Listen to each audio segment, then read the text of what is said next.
तो hello guys, हम लोग जा रहे हैं डीजे कंपटीशन देखने के लिए। तो फाइनली আমরা পৌঁছে গেছি। এখন বাইক রেখে বাগানে ওয়েট করছি কম্পিটিশনের জন্য। দেখতে পাচ্ছ সবাই চলে এসেছে কম্পিটিশন দেখার জন্য।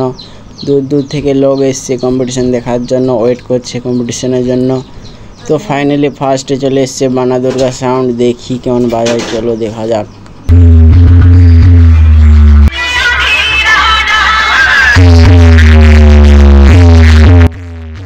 তো গাইস, বানা দুর্গা ভালোই বাজাচ্ছিল। তারপরে পিছনে দেখতে পাচ্ছ পরি অ্যান্টিভাইরাস আসছে আস্তে আস্তে করে।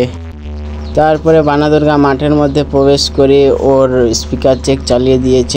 তারপরে এন্ট্রি নিল পরি অ্যান্টিভাইরাস। দেখা যাক পরি অ্যান্টিভাইরাস কেমন বাজাচ্ছে, দেখা যাক।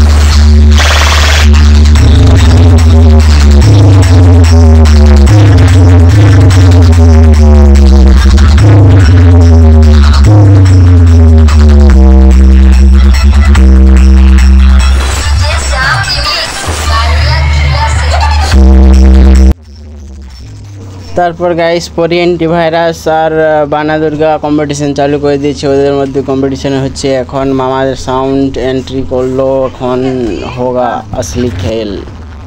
তো গাইস মামা ডিজে আর পরি অ্যান্টিভাইরাস কম্পিটিশন শুরু করে দিয়েছে। ধামাকাদার কম্পিটিশন একটা চলছে।